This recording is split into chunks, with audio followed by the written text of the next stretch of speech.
Um,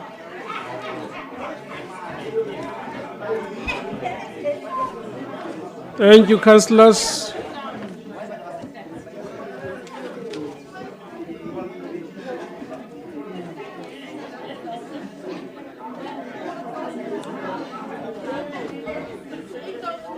Can we be all?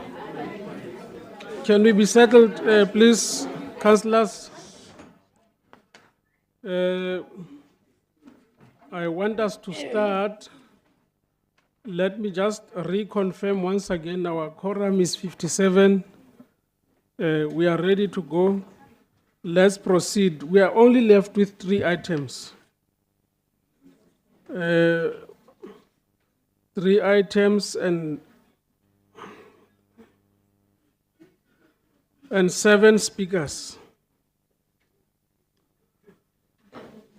We are now on item 8, supply chain management report for the quarter Speaker, ended.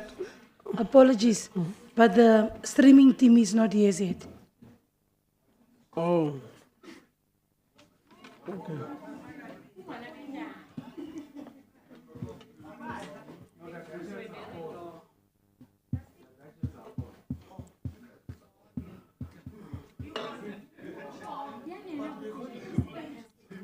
No, apparently the gadgets are on, so let's proceed. Go to your page, Mangaung.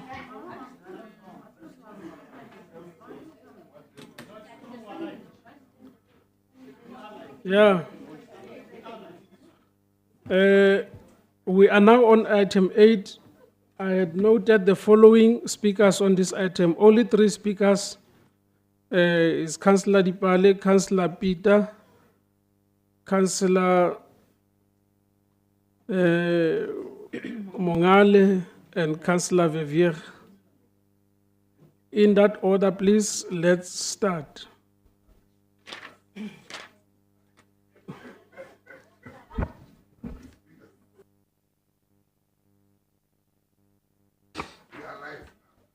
We are live now.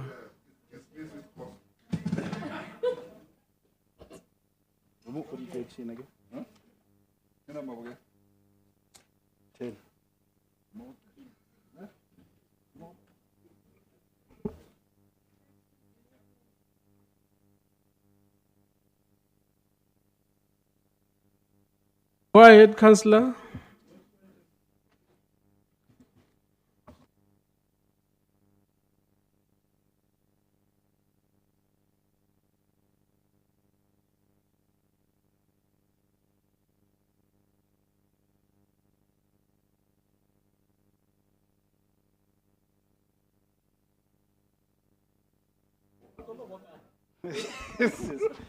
Muna. 10.8. Thank you very much, Chairman. If Kiba is kids.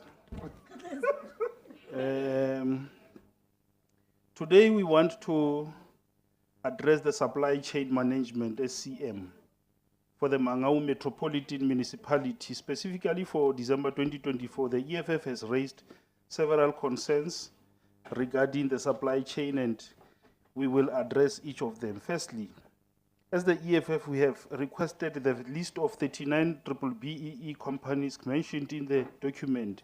We urge the municipality to provide this list all the time when they mention such on their documents. Reasons is for ensuring transparency and accountability in our SCM processes. Secondly, as the EFF, we have raised concerns the base estimated value, seeking clarification on its meaning and why no monetary value is mentioned. We need clear explanation to ensure that our SCM processes are transparent and fair.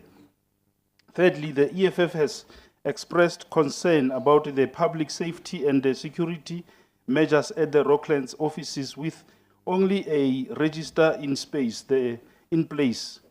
The EFF has requested the price of one of the safe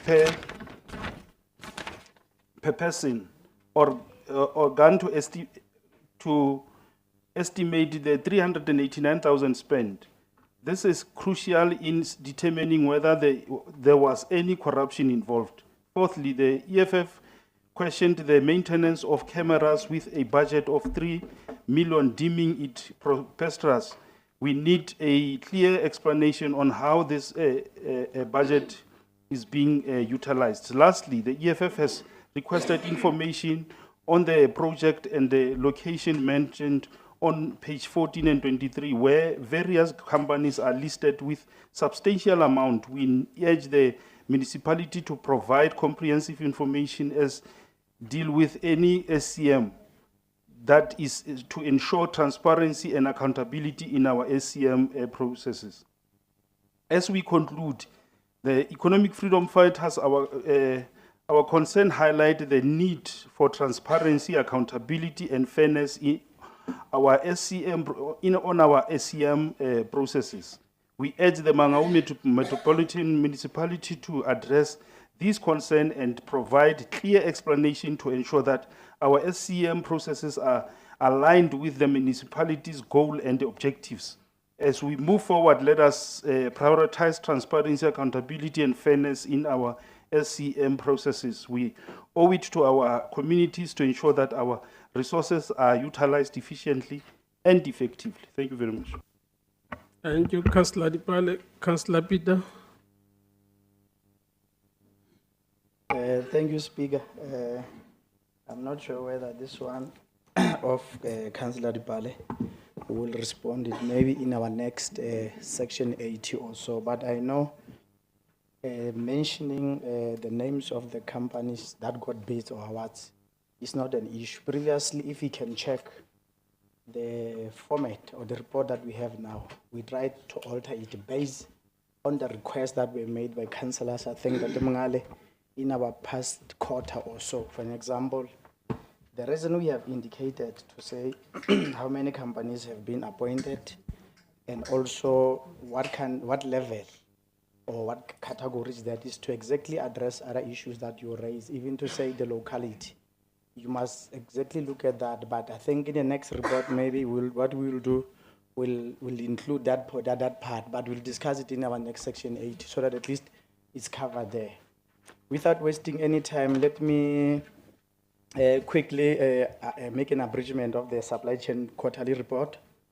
But like I've said earlier on, you will notice that this format has changed from the previous one that we had, precisely because of those requests or those inputs that were made by councillors in order for it to address those issues of your local laborers, in fact, local content or local beneficiation and so on.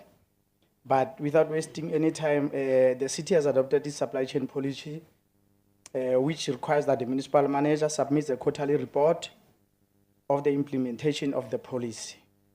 Based on the above, I'm pleased to report the following awards for the quarter 2, because remember we are referring to a quarter 2. 39 tenders with 70 job opportunities were awarded from various panels of consultants and contractors. So 32 of this is BBEE level 1. I think that Mngale, you'll remember at some point you wanted to check how are we awarding this so that at least we become clear. In one of the councils, we even said most of the bigger jobs are being taken by people outside Mangaung. So what we wanted to do is to categorize, to say in an event we have awarded this one, which level is that, which level is that, and so on and so forth. You will also notice that 7 small contractors with CIDB grade 4 and less were also appointed, and 3 tenders with the preconditions of grade level 7, which means it's CIDB 7. So you will see at least we are trying to match that. But without wasting any time, we also need to indicate that there were a number of deviations that the supply chain did based on the section or regulation number 36. But in the main, you'll notice that those deviations has to go through the office of the city manager for certain reasons. He's the only one who can approve that. So, and we must indicate in the main, when you do the deviations, they are in mostly because there might be an emergency, or in that regard, we only have one supplier that is able to provide that service. So there are a number of reasons, but Suffice to say, it's only approved by the city manager to have a number of issues whereby there will have things like irregular expenditure and so forth and so on. Now, again, we need to also commend the entire committee that is dealing with supply chain issues, including all the role players, because in this regard, you'll notice out of all those that are mentioned, we didn't even have even a single objection. So as a result, it's an achievement. However, we need to indicate that in the next report, councillors, what we'll do, we'll make it more clear, because on this one, we just indicated that how many job opportunities and so forth and so on. We'll table it much better so that when it comes to the next council, it makes more sense. Precisely for the fact that this is a new format that we changed as a supply, as the finance, in order to speak directly to the issues that are raised by the councillors. Lastly, Councillor Mongale, the issue of oversight on tenders that are awarded, that is not an issue. We have said it even previously to say that councillors are allowed to do that. The only thing that the Systems Act or the FMA says, we mustn't have an overreach. We must actually not interfere. But playing an oversight is allowed. So there are different ways to play an oversight. You can either do it via Rule 38 section, Rule 38 question, or directly send it, participate with your rep in the Section 38, in the Section 8 of Finance, whereby you'll be able to get that report, which subsequently will come to Councillor Mongale. But what we are saying is that we are open for inputs so that we can make our report more transparent and tangible. Thank you very much. Thank you, Councillor. Councillor Mongale. Thank you, Honorable Speaker, Dr. Matai. The issue that I'm going to raise is that I can see the improvement on the report of supply chain. You have tried to make a new document, but you have not addressed the issue whether those training of staff, that the staff that needed to be trained, whether are they trained? If they are not trained, why are they not trained? The filling of vacancies, if you remember, the vacancies were 80, and then about 44 was filled, and then there was 36 that was still outstanding. We need also an answer to that effect, because it will help us to move forward, because I've been watching them so that they must not get lost in the documents, with an aim of making sure that we reach to a desired destination of filling all the vacant positions. But at the same time, we also needed to make sure that this supply chain policy addresses the issue of the people of local. It addresses the local economy, but now I don't see, I've been trying to check, maybe that is my shortfall. I don't see where it is showing that this company that is being appointed, it's a local company. I was doing it now with my Wi-Fi, in trying to get whether this company is a local company. And then there are others that I could not even find location for them. Where are they from? They don't even have an address. Others, they have an address. It is clear it is in number 54 in Charlotte Maxeke. Another one is 34 somewhere in Danpina. But the one where there is no address, there is a question mark. Is there no address, or is there a corrupt activity that is involved there? That is the question. Now, we also want to plead with you, Executive Mayor, in this particular case, that if you can give us a chance as African Alliance of Social Democrats, maybe to draft a local policy of supply chain and present it to you, and then you'll panel beat it at the level of your mayoral committee or section committee, mayoral committee, and up until it is presented to the council. Maybe we need to give you the draft of what is that we want when you say the supply chain policy must be able to cover the interest of the local people. We are prepared to write that policy. We only need your approval. We don't want to draft a policy after drafting it, it's sit there in our office and collect dust. We need assurance that you'll allow us to be able to submit it to you, whether you'll do some corrections to it, but it must never lose its intended purpose, that its particular aim is to make sure that local people are benefiting more than any other person. Not because we hate somebody else, but because we love ourselves so much that we believe we can't ask someone for a vote, and after us asking for a vote, when it is harvest time, we go outside and look for people from DRC and other countries. We try to give them tenders. When there are local people here that could have been helped, will not win the fight against unemployment and also the issue of inequality. So that is my humble plea, but the mayor will answer whether he is agreeing. If he's agreeing, I can assure you in the next council sitting, there will be a document, not this month, but at least next month, there will be a document sitting at your desk where we are proposing a policy that will be able to address the issue of localization, because we don't want to fight with you every meeting to say that this matter does not address the local interest.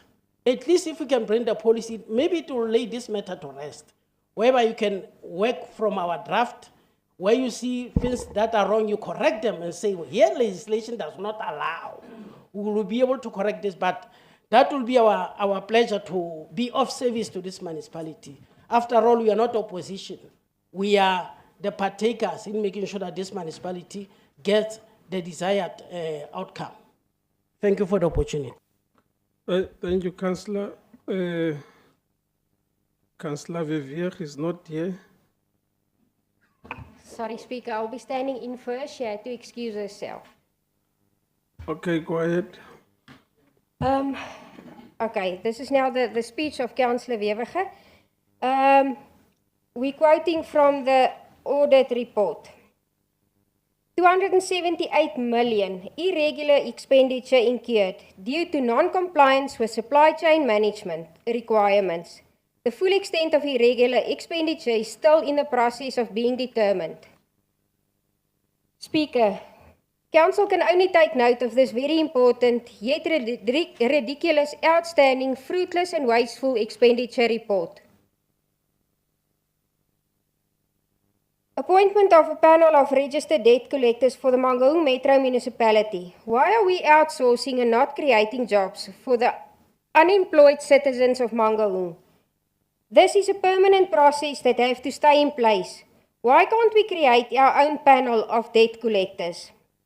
Then we have the oh so famous outsourcing for emergency unblocking, maintenance and replacement of manholes and sewer pipes around Mangaung Metro Municipality on an as and when required base. This municipality as a metro is supposed to deliver these services for itself, not outsource it with a rate of 93,000 rand. It's ridiculous. I'm however glad to see that the contractors are from within Mangaung. Department Public Safety and Security. Various security measures were implemented after the tragic incident where one of the city's senior officials was shot. May his soul rest in peace. Why was this measure not already in place? Why did we have to wait for more blood on our hands, as we know this was not the first of its kind? Will these systems be maintained and kept in working condition, or will it be white elephants that later on gets feed and goes missing? Then we have catering. Let's see how much the taxpayer had to cough up for catering. This came as a shock for Councillor Weverge. There was a launch for the TID rollover for prepaid water meters. The catering for this delightful event was 243,000 rand. Why was Ward 2 the only ward that had a Christmas celebration for the kids? We have 52 wards. Why did the 17,616 rand not come from the ANC's pocket, as this was clearly a political agenda? There's also no funds going to the Metro Police. There is also funds going to the Metro Police that we don't even have.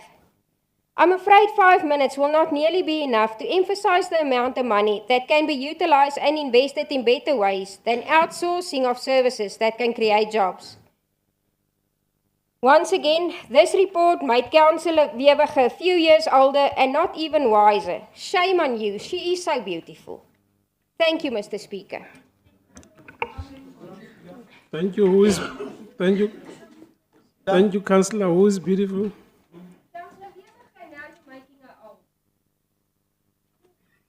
No, I appreciate that contribution, Councillor. Speaker, if it's,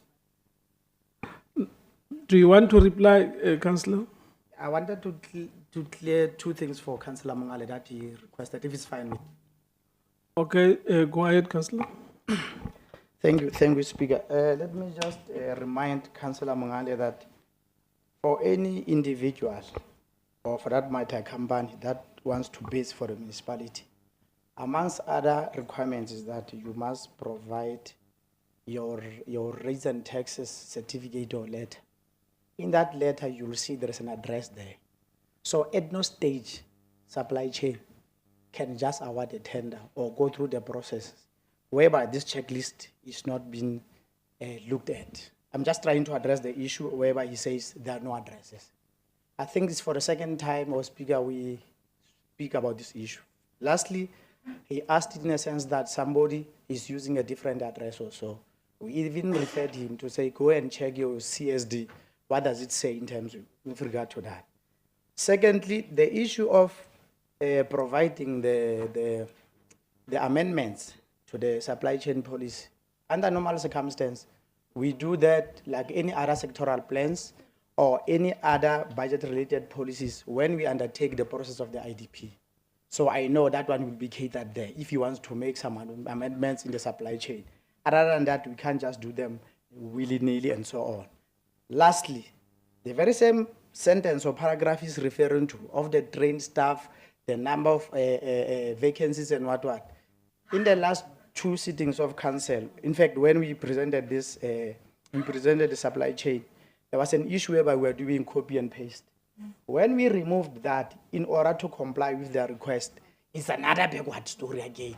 AKI training, vacancy. So I'm trying to say we need to be consistent in most of the time, Speaker, so that at least whatever that we have requested and it's been tried to be rectified, we must be at least appreciate that and be grateful for that. I thank you very much. Thank you. This brings us to the end of the debate. Okay. Speaker, the issue I was raising when I spoke about the layout of the first page of the supply chain was to say there are changes, but the issue I was challenging is to say, let the issue of training of municipal staff that were supposed to be trained, that were still outstanding by the National Treasurer, they need to be trained. Now, there should be no impression that is created that we thought that the issue is cut and paste. It was cut and paste because people were not being trained. It was always the same story over and over again. You can't have a metro that is unable to train staff. You can't have a metro that is unable to fill just 36 positions. That was the issue that we were talking about. We're not talking about other issues. Okay, point sustained. Can I allow the executive mayor to wrap up the debate? I just want to welcome what Ntate Mongale is doing. In actual fact, I think that should be the spirit that in the event you feel you've got a proposal to forward, you are welcome to do so. It would help. It would help because there is an existing policy, and that policy from time to time we must revisit. And if there are internally and externally some views that might influence our policy, it's the best thing that I would welcome. So please, you are welcome to draft, bring, and then we'll look into it. We're actually in the process of doing so. To add more, Speaker, on what Ntate Mongale raised, I want to show some of the mistakes that get committed. You know, you would have read from the newspapers that 2 of our suppliers were arrested for faking, what is that, references. But if you look at the service that was needed and the references thereof, you know, these are 2 extreme things. These people were hired to collect garbage. Would I really require references for someone to come and collect garbage? Honestly. Now, it is also to put hungry and desperate people into trouble for putting certain conditions that necessarily may not impact on the services that you must provide. So you see, this is some of the wrong things that we find in the process of, you know, providing opportunities to individuals. Or say to people, give us proof that you have collected somewhere, anywhere in the country, an amount of about 50 million for you to be considered. Some of those things. This is, you can literally see this is meant to block certain individuals and affirm certain individuals. So those are things that from time to time we must visit and get them right. The president has literally, upon my appointment, gave an instruction that outsourcing is not the way to go. So I'm answering that outsourcing would not remain alpha and omega of what we should do in this municipality. However, we need to deal with the tools of trade, to have them on our side, both in terms of human resource and equipment, to be able to arrive at, deal with issue of overtime, as well as dealing with the issue of work ethic. Those are some of the things that we need to build. They are not overnight. You're dealing with human beings. They've got interest. They've been subjected to a particular pattern. You need to really break and unbundle all these things to bring them into that discipline that is expected. So we're really hard at work. We're really hard at work to get those things right. Now, the Metro Police, Speaker. You know, the same question I'm giving to outsourcing, to say we must insource, come from the same colleague, the same councillor. Now, when we come to look at how best we can deal with security element on our side, which in the main would require a Metro Police, and get rid of a number of security companies that we're paying, which is outsourcing. Again, it's like we're making a mistake. You know, Komia Mushati speak. Why hapa omolatu? Why tlogela omolatu? That's the spirit of this council. And I think we should move away from that, because the Metro Police, Speaker, would help us in a number of things.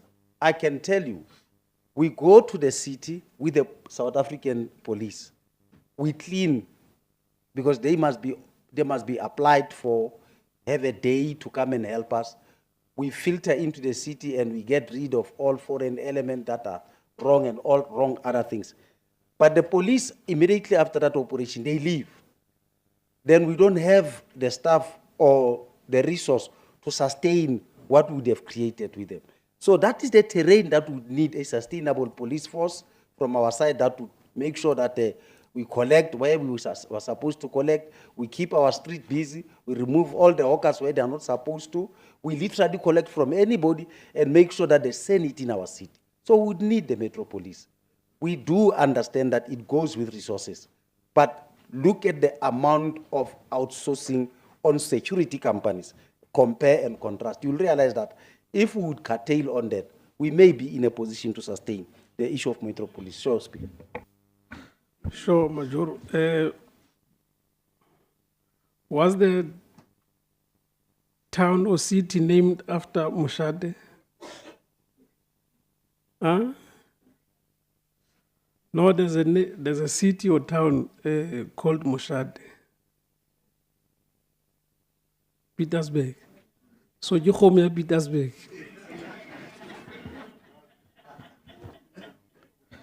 Okay, thank you, Major. I think this brings us to the end of the debate on item 8.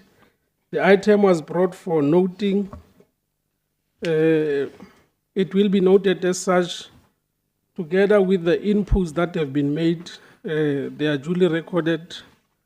We will simply ask the city manager to follow them up so that they can find their way into the resolution of this item. We are now on item 10, Audit Action Plan. I only have two speakers there, Councillor de Kock and Councillor Kruger.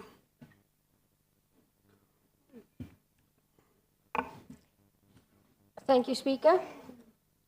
We want to express our gratitude for this report and the diligent effort in bringing to light the challenges facing our metro. While it is disappointing to note once again the qualified audit opinion, particularly on overtime, I believe it's an opportunity for us to take concrete action to address these issues. The summary points to several critical areas that require immediate attention.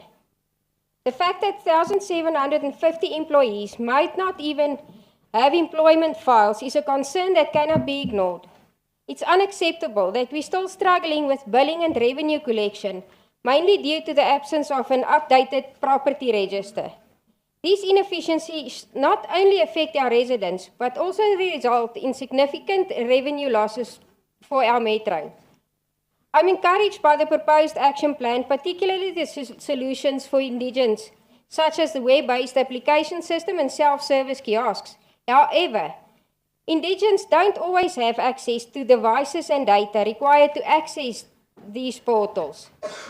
The issues surrounding overtime are well documented and remains the proverbial doring in ons almal se vlees. I will not elaborate on this, since it's been discussed to its full extent today. Suffice it to say that this is a problem that requires a sustained effort to resolve. The supply chain management concerns are alarming, with 15 findings that highlight control weaknesses and deviations from regulations. This explains many of the challenges faced by our departments, and I implore the Office of the City Manager to take full responsibility for addressing these issues. Lastly, I want to emphasize that the Office of the City Manager cannot claim 100% performance when there are 17 findings under his responsibility. Accountability is key, and we must ensure that those responsible for implementing these action plans are held to task. Let us commit to making this action plan a reality. This action plan should just not remain a plan. It requires implementation to eradicate these inefficiencies and to ensure that our metros run efficiently and effectively. We owe it to our residents. Thank you, Speaker. Thank you, Councillor De Kock. Councillor Kruger. Thank you, Honorable Speaker. Honorable Speaker, this morning, the Auditor General did the presentation of the outcomes in terms of the audit report for Mangaung. And I think, Speaker, it's imperative that we must, even when we give critique, we must always put it in context. Because even in the midst of things not being where it should be, if there is progress, it should be noted as well. In our previous report, Honorable Speaker, we were qualified for 3 reasons. But in this report, there's only 1. So indeed, there's an improvement. But like the Executive Mayor always say, we are not where we're supposed to be, but indeed, there is movement. As per the report, we received a qualification based on we know, like you've said, previous speaker on the floor, in terms of our employee-related cost, and we know it's overtime. But what the Auditor General has contextualized it says, it is the basis for the qualification opinion is a lack of sufficient, appropriate audit evidence for overtime, included in employee-related costs in Note 42 to the financial statement. Inadequate processes were not in place to ensure that the need was determined for overtime. So the challenge is not necessarily overtime. This is a municipality.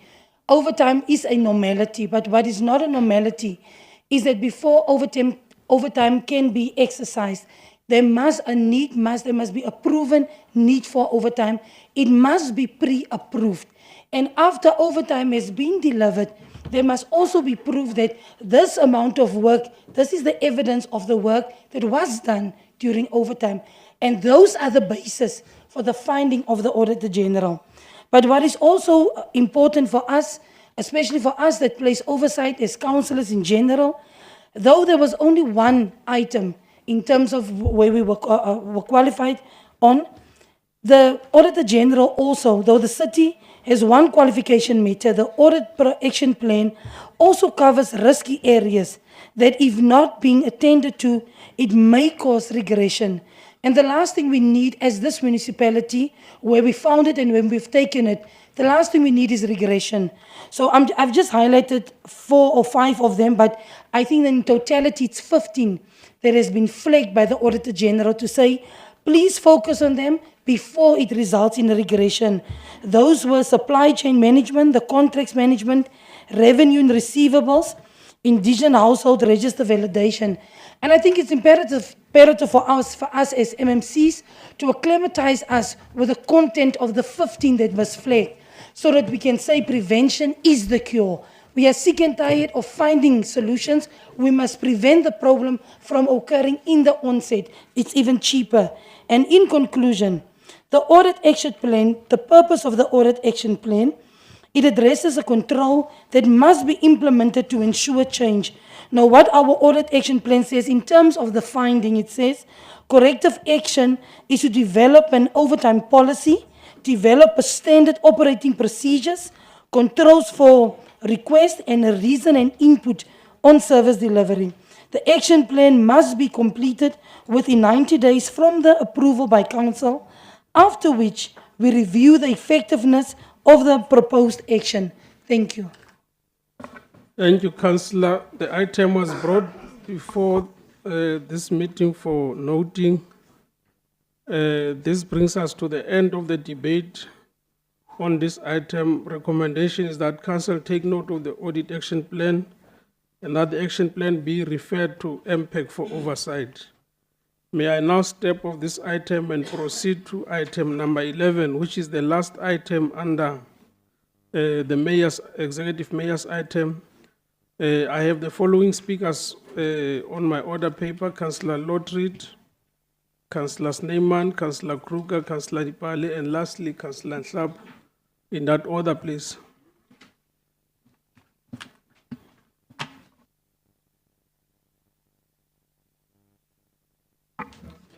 Thank you, Speaker.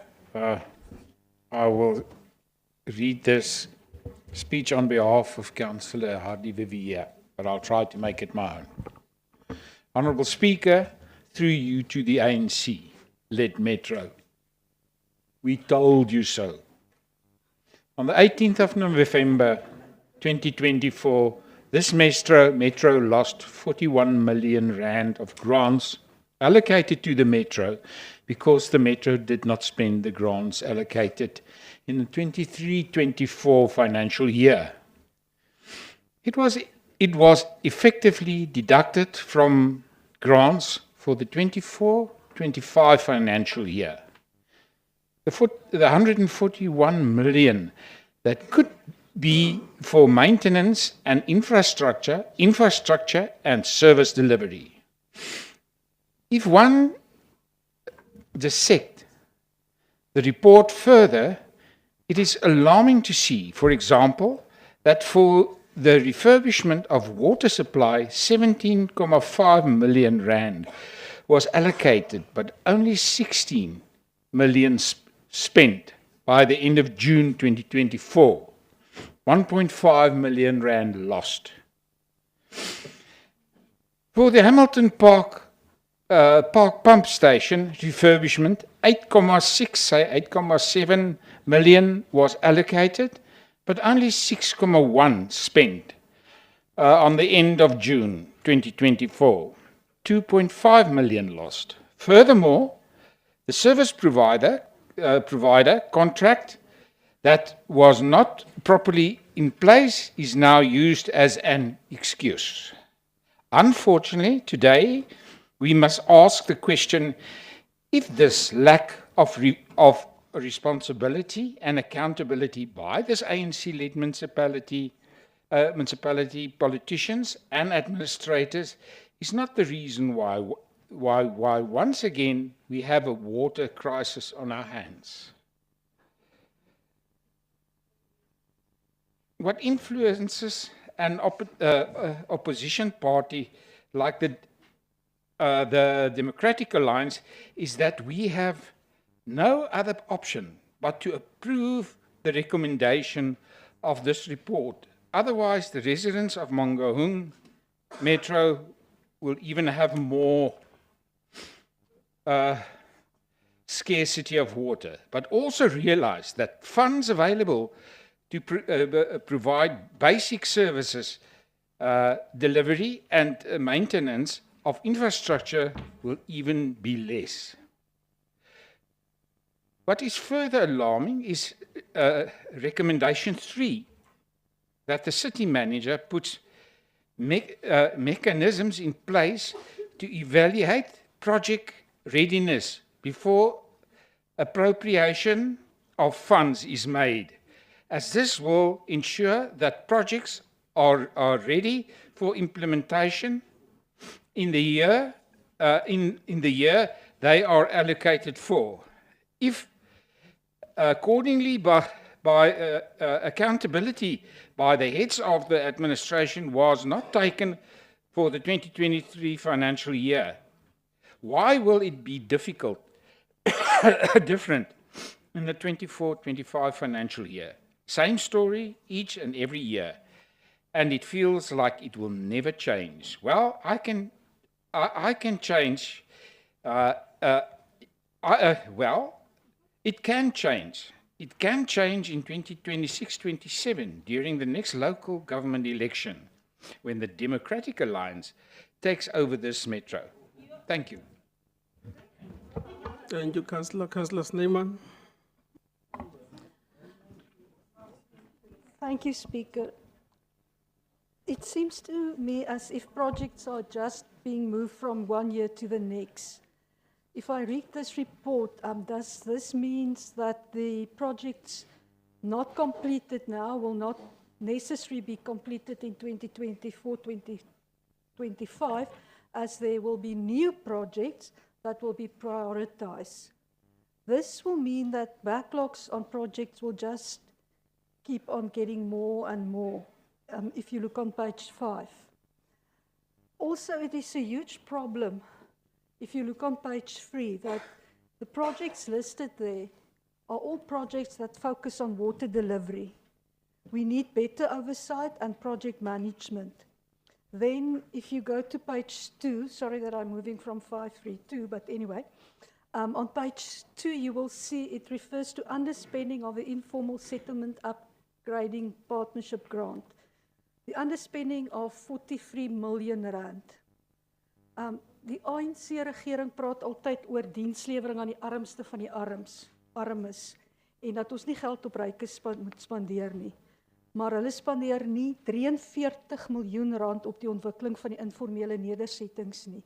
Can we please get a detailed action plan to prevent this in future? On page 5, there is a statement that, and now I quote, "The city will have to adjust its project implementation methodology." End of quote.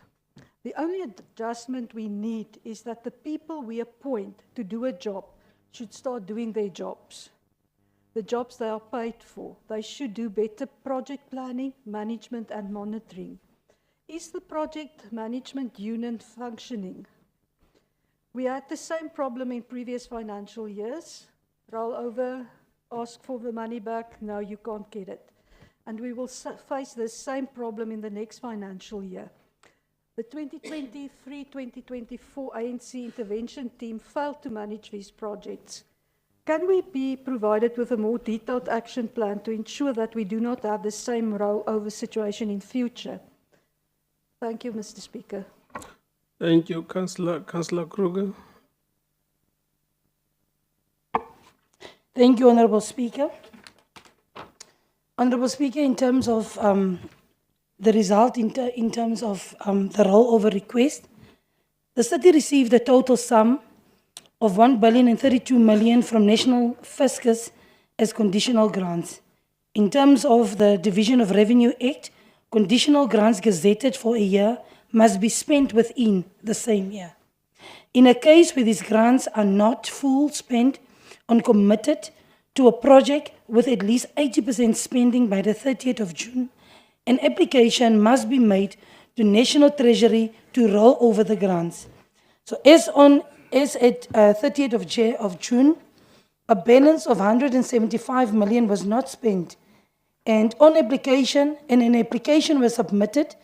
This amount comprised of the USDG 5.5 million, IPTN 90 million, ISUPG 44 million, municipal disaster 12, human settlements provincial grant almost 23 million. The Provincial Human Settlement Grant was gazetted over a period of 3 years and it ended the 30th of June 2024 and it was approved. Approval was granted for that rollover. Municipal disaster was approved to be rolled over as the funds were gazetted late in the financial year. As such, 141 million remained, which was the IPTN, ISUPG, and USDG. Of the 141 million relates to the IPTN, the capital portion of the grant could not be spent due to no projects approved by the department, the National Department of Transport. I want to re-emphasize, could not be spent, the capital budget could not be spent due to the fact that no projects were approved by the National Department because it even placed a moratorium on us not to spend that money. So there's a difference between inability to spend and unable to spend due to certain things. The ISUPG was underspent by 43 million due to delays in contacting service providers to implement projects, same as USDG. The National Treasury declined a rollover of 141 million. Now, this is not something, Honorable Speaker, that no person can even come and camouflage and present this as good news. But then again, history will dictate to us our future, and we must measure ourselves against history to understand, is there an improvement in the midst of that crisis or that mess? Now, let me refresh your memory. Though it is an indictment in the eyes of the public, the funds returned are far less than in the prior years. In 2022, Honorable Speaker, we returned 571 million. In 2023, we returned 370 million. Now we return 141 million. Are we where we want to be? Definitely not. Is there improvement? Definitely. For 2024, the city spent 83% of the grants and only returned 17%. But please take into cognizance, if it was not because of National Treasury, the 90 million of IPTN would not have been part of this amount. It actually means, Honorable Speaker, without IPTN, the city could have spent 92% of the USDG and the ISUPG. I'm saying, Honorable Speaker, it's not where we want to be, but please, opposition parties, when you criticize, do it in context and do not distort certain information for grandstanding. We are improving and we are not stopping. 2026, 2027, we are ready, Chief, and we will fear to lose power and we will deliver as a pro-poor organization unapologetically. Thank you. Councillor Dipale. Councillor Dipale.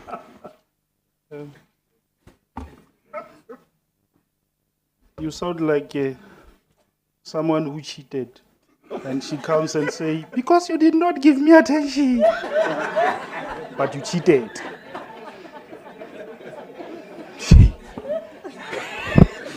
Sure. Hi. You cheated.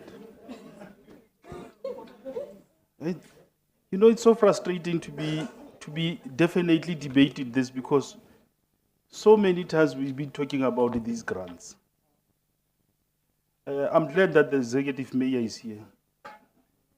There's a budget that we voted for, that our people were promised this and that. We voted for it because that budget was speaking to the poorest of the poor. Was even mentioning Hartfall, was even mentioning all these, and now there's another ones that are coming. There's Mountain View in Tabanchu, there's N18 in Botshabelo. I don't know. And then you expect us here to come and say, you'll do better tomorrow. Baby, I won't cheat. Take me back, I won't cheat again. You understand? Logan. Hi. I mean, disaster grants have a staggering 91% unspent. I mean, where were and spend. I mean, it's wrong. It can't be correct. Really. Kore, I don't know what to say after you spoke because I can't bala speeches. Really. I don't know how you win the elections for sure. La lawyer. Can't be. I really don't understand it. How you win elections and by-elections. Lena leba law, la lawyer, ANC.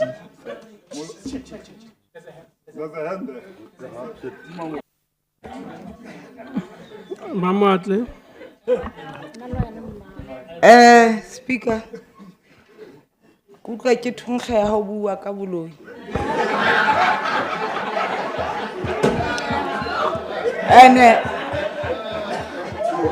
And ha ke mong. Ha ke bone mokgotsi wa ka e mong kankane na o ka etsa tsena. Ha ba re a loya. Ha re bang. Re loyang kaofela. Ke kopa o kgutlise mantswe a. Ha re loye. Re sebetsa ka thata. Chairman, I never pointed out at anyone, but if the shoe fit, wear it. If the shoe fit, wear it. Leli wamme. Ile khakwa ingwa. Thank you very much. So today we just want to emphasize the importance of spending grants allocated to Mangaung Metropolitan Municipality. These grants are crucial for delivering essential services to our communities. Councillor, I think they've bewitched you to spend a lot of your time away from your speech. Just be careful, you are left with 2 minutes. Hi, bo.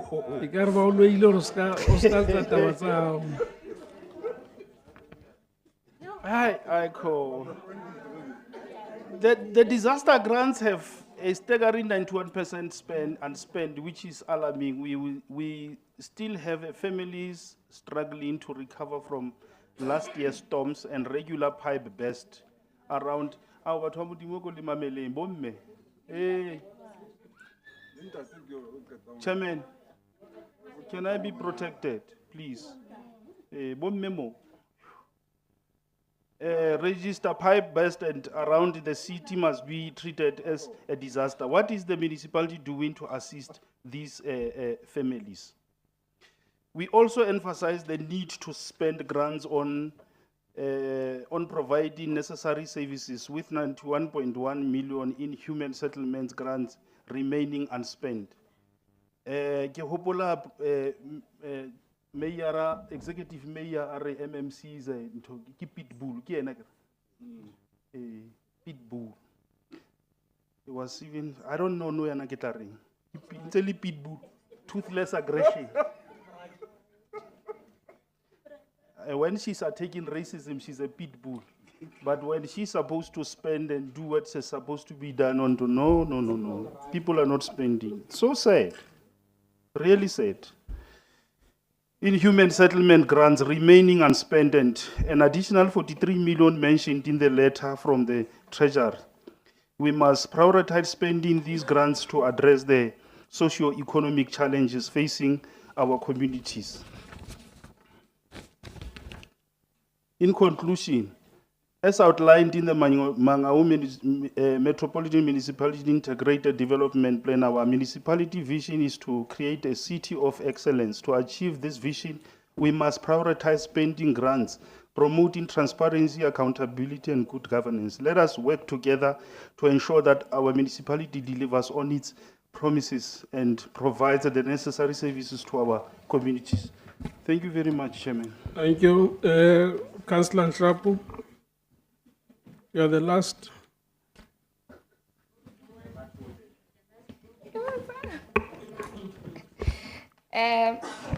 Thank you very much, Honorable Speaker. Let me greet the House and let me stand on the protocol that has already been established. Honorable Speaker, I think let me support what the MMC Finance has already tabled to the House. And just to, at least just to clarify some other things that honorable councillors have already spoken. I think Councillor Dipadi, we share the same sentiments in terms of expenditure in informal settlements. And I think you're correct to say when we're passing the budget, there were a number of informal settlements that were in the budget, this financial year. So the rollover that we're speaking about, the rollover last year, 30th of June. So in terms of the budget that was passed this financial year, that one still stands in terms of the projects that are there.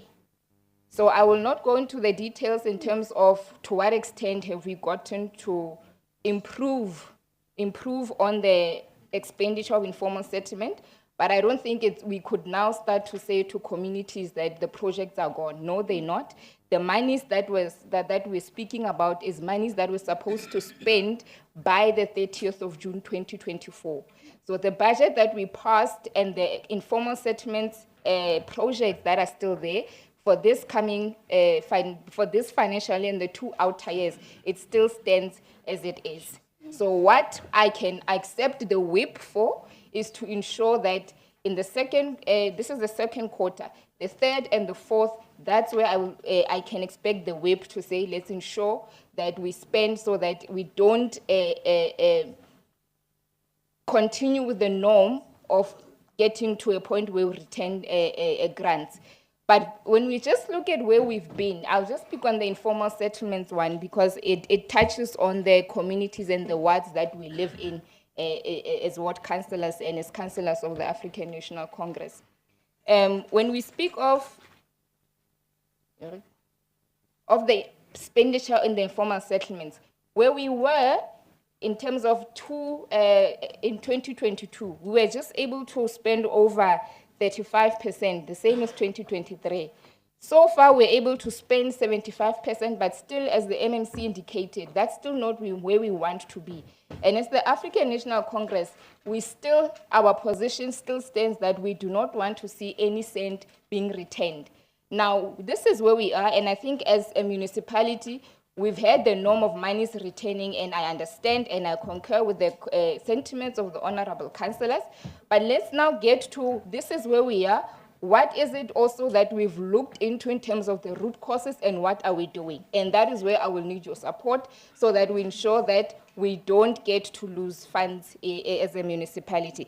Now, some of the root causes, honorable councillors, I think some of you are serving in the Human Settlement Committee, where you'd find that we still are very understaffed, but that cannot be an excuse, Councillor Mangale, for now. So what we've done is came together to see in terms of spending or expediting expenditure in both grants, we need expert to boost the administration that we have. So it's not something that we're going to do, it's something that's already been done to say we augment the team with 12 engineers that will help expedite the projects both in the USDG and the ISUPG.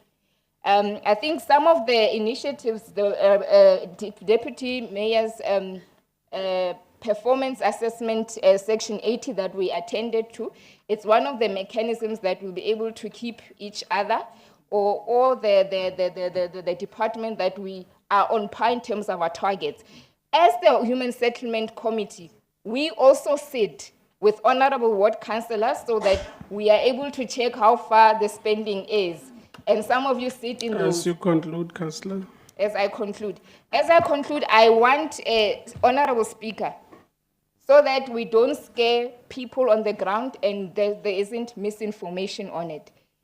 The rollover that we're speaking on today, it's funds that were supposed to be spent the 30th of June 2024. I'm not justifying that we should do rollovers, but in terms of the budget we passed and what we are, the projects that are still supposed to be done in this financial year, the monies are still there. That's where we need to work together, and that's where you'll need to whip me so that we end up not losing funds. Thank you. The report is brought before the council for noting, and it will be noted as such. There are 2 more items left before we adjourn the meeting. Can we now proceed to item 11.1, No, a ke leboge Musa Khotla. ne ke re o dumedise batho ba di-vidi tsa hao, No, o kobitse di-vidi tsena. No, ke dira jalo Musa Khotla, ke dira jalo. A ke dumedise baagi ba motse. Ke dumedise baagi ba motse motona. Motse motona mo ga Afrika Borwa wa Ward 2. E leng legae la matsalo la mokgatlo motona mo lefatsheng wa African National Congress. Ke motse motona ko ke tswang teng ko Batho Location. Ke motse o tsetseng mokgatlo motona wa African National Congress. Ha ke ikoketse marago ka matšho. Ya no Musa Khotla a ke tse karolo ke dumedise baagi botlhe. Di karolo tsa ka di vidi tsa ka di supa tsotlhe. Ya no ke tla boloka nako ke na o di bitsa ka tlhogo.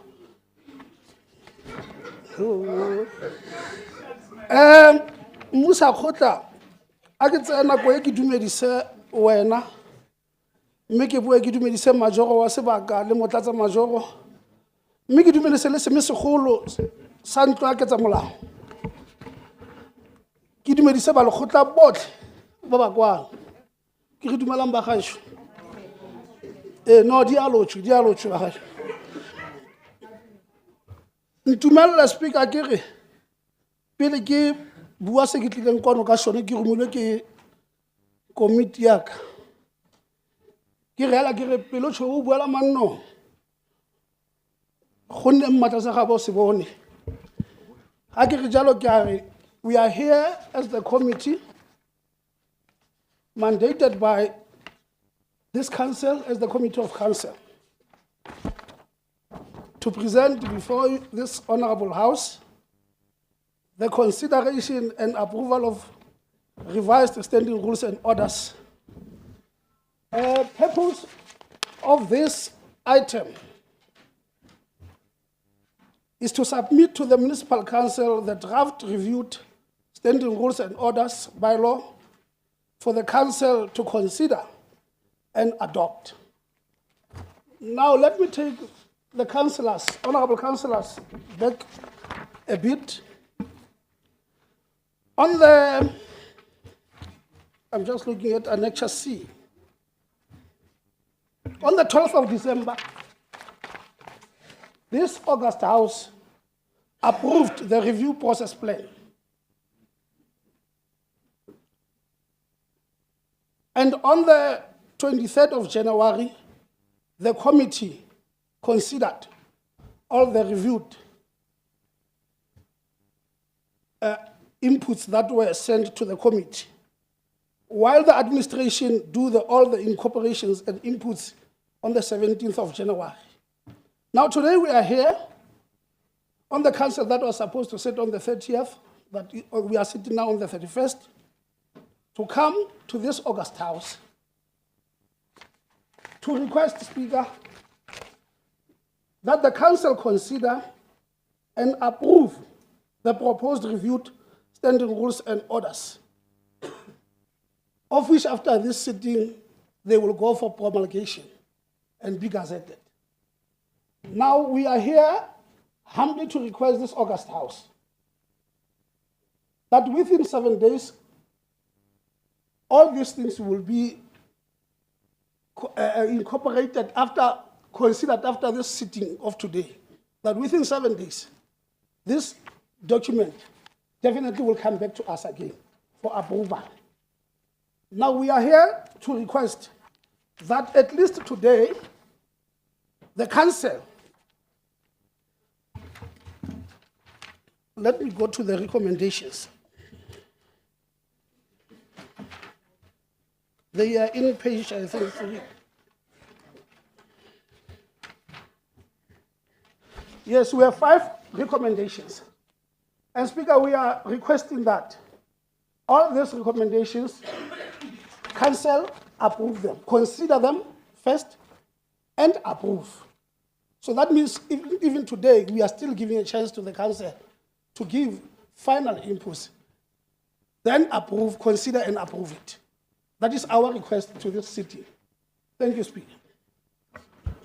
Thank you, Councillor. Can I now note hands of those who want to speak on the report, the recommendations submitted? Councillor Dipale,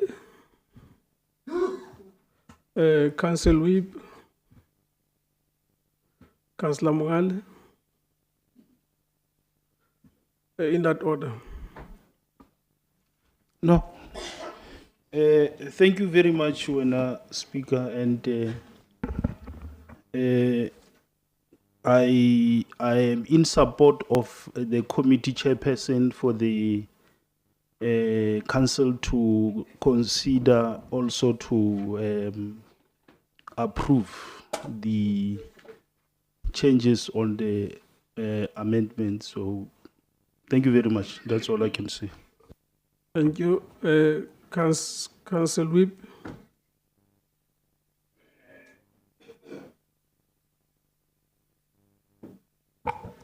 Tiabulela, Speaker. I have noted everything that the chairperson has presented, and I must indicate, Honorable Speaker, that we don't have anything against what the chairperson has already presented. We agree with everything that he has presented. However, Honorable Speaker, in addition to paragraph 19.1 of the standing rules and orders as presented, we just want to make a smallanyana addition in relation to that particular issue. It reads as this: if the Speaker of the Council is absent or not available to perform the function of the Speaker, or during a vacancy, the Council must elect another councillor to act as the Speaker, and the acting Speaker shall be the chairperson of the Council. We agree with it, Honorable Speaker, because it is captured as appears in the Amendment Structures Act. However, we wanted also to add, I'm not sure whether it will be another paragraph, to say during the proceeding of the council, if the Speaker at any time he feels that he needs, perhaps not, in terms of not delaying the council meeting, if he had other commitments during that process. Point of order. Chairman, bona becha agency move. No. Facebook that is No, now councillors. promotion when I chairman. Councillors, ke kopa le bale di rules. Rule 54 early cycling, it has got nothing to do with badge. Please read that rule, and when you are satisfied that rule is in order, raise it. The earlier Councillor Thomas raised Rule 54. Rule 54 does not speak about any regalia of anybody. It speaks about a dress code, that a council may adopt a particular dress code. So please, councillors, unless you want me to read that rule for you, let me read it for you. It's Rule 53. The council, 53.1, the council may by resolution prescribe a dress code for councillors and traditional leaders attending the meetings. 53.2, councillors and persons attending a meeting of the council must be dressed in traditional or formal dress to the dignity of the council, provided that in the opinion of the Speaker, a councillor or any party is not dressed properly, the Speaker may exclude that person from the council meeting. No councillor shall be allowed to wear any clothing or accessory containing party political regalia to any council meeting or council sitting. I am quoting this specifically because this is what the meeting can agree on. Because the first sentence says the council must agree on a dress code for the sitting of the council. I'm not sure, Councillor Dipale, if in your opinion you are dressed in your regalia, should we allow you to dress as you are and neglect the fact that that regalia of yours is not an EFF regalia?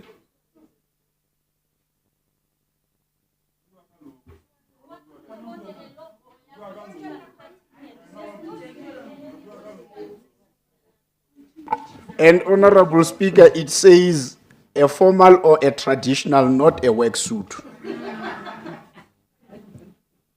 So if I may finish what I was saying, Honorable Speaker, I just wanted to recommend further that we insert a paragraph that says the Speaker at any time during the proceeding of the council, if he has other commitment, he may appoint any other councillor to preside over the meeting, without necessarily the council having to elect the person who's supposed to preside over the meeting when the Speaker is not present.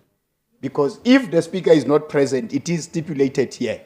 But when the Speaker is around, but there is an emergency or an urgency that he needs to attend, therefore the Speaker shall have to reserve that right to appoint any other person to preside over the meeting. That is the only addition that we requested in addition to paragraph 19.1. Thank you very much, Honorable Speaker. Thank you. Your proposal is noted. Can I take Councillor Mongale? Yeah, no, October, it's right. Honorable Speaker, Dr. Matai, I thought my chair, Councillor Mokhotu, will go deeper into the details of the issues that were necessarily burning matters. If you remember, this council has been having a quarrel over when should the document be submitted to the councillors. I thought you'll go there and just to touch on it, because those were the burning issues that we needed to deal with. I thought you'll touch it, but if maybe you have avoided it for whatever reason, it's fine, but I thought you'll touch on it, because those were the burning issues that prompted the proposal to review the rules.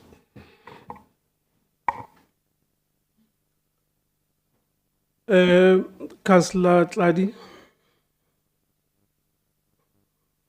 Thank you, Honorable Speaker. I'm seconding the Chief Whip on his proposal. Thank you. Thank you. Councillor Mongale, are you not part of that Section 79 committee? Okay.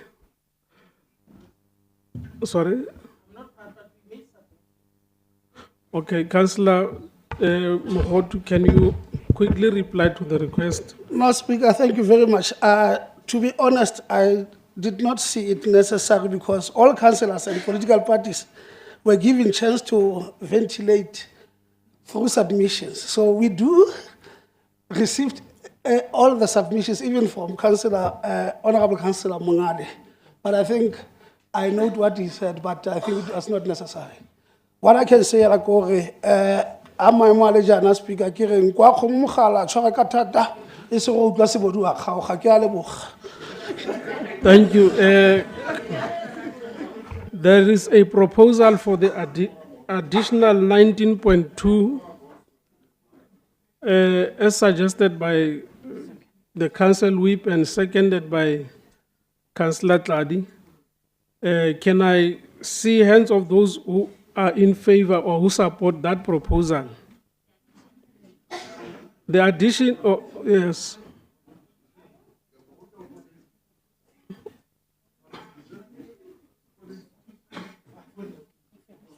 Thank you. The entire House agrees. Thank you very much. I am now going to proceed to the last item. Because my chairperson of section of rules is making us look incompetent now because I'm being sent there. He should be answering that question from Councillor Mongale to say, how many days? How many days? How many days, Councillor? Now, on the amendment, how many we amended? Speaker, I said 7, but it's supposed to be 4. It's written for 4 days. 4 days, because, yes, it's 4 days.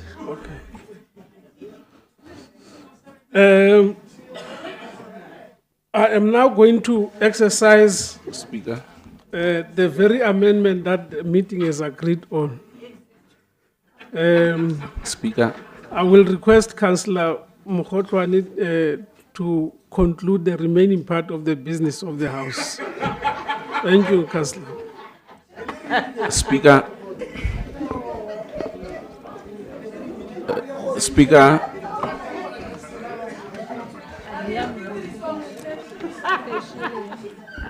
No, the meeting is not over. I am exercising the privilege, the same privilege that the meeting has given this House in the event where I am incapacitated to proceed with the proceedings. Any member may be appointed. That is what that rule is saying. Speaker, Come again? is there acting allowance? No, there's no acting allowance.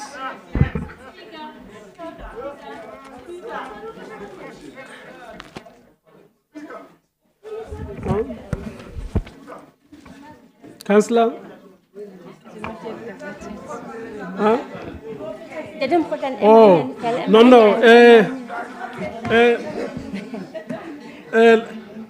I've just taken counsel here, legal counsel.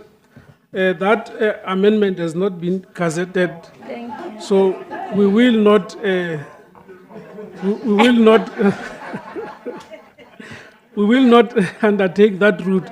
I'm sorry for that inconvenience, Councillor Mokotwane. Councillor Matsepe? No, thank you, Speaker.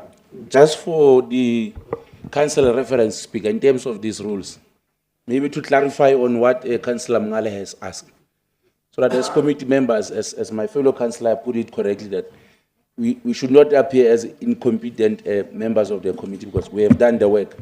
We even presented before this council on this proposal, Speaker. When you look on ordinary council, clause number 4.1, which explains in 4.2 how many hours in relation to the previous hours. Now it's 96 hours for the ordinary council, Speaker. It's 72 hours for special council, which was previously 24 hours, Speaker. I'm sure, councillors, you have read these particular documents. There's also, Speaker, in relation to an urgent council meeting, Speaker, where it refers to 24 hours notice. I think there's a difference between ordinary council meeting, special and urgent special council meeting. They are in this particular standing rules and orders, Speaker. So I was saying to councillors, please relax, everything is covered in here. That has been attended to. I hope you have read this document. Thank you, Speaker. Thank you for that, Councillor Sbula. No, Ndate Matsepe must not be limited with information. Why are you not talking about the holidays and Saturdays and weekends? I get they incorporated.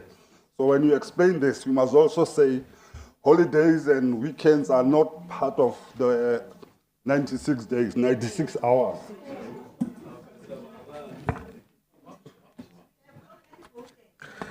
Okay, councillors, I think we have noted the report and the motivation which includes the 96-hour notice.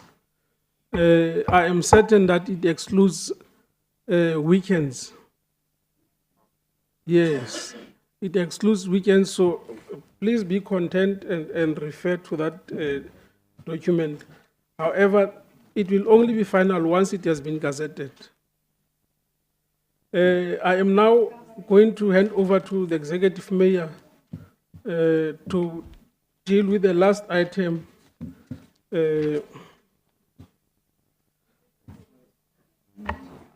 The item 14. Did we? Oh. I'm going to request our media house to excuse us so that we can consider a matter in committee. Councillor Ramatam. Motsamaisi wa dipuisano, ke tlo kopa hore o ntshwarele. Ke motho e le horeng ntho ha e sa ndula hantle. Ke tsamaye ke lo seba ka yona dikhwaneng. Jwale hona le makhanselara a mabedi ba lekgotla ba babedi ba la ba ema ba bua ka moaparo kapa logo ya hao modulasetulo. Ena le mathata ka mokgwa hore dismissitseng ka teng ene ke maswabi hore chief whip ha a kgona hore tataisa hantle. Wena motsamaisi wa dipuisano hore o badile rule 33 hantle 5.3.2 ha o qeta go elahlela ka festere jwalo. Kotsi ya ka ko hore so se entseng kaofela ha rona re kgona ho se etsa. Ene scanna sa beya ntlo enana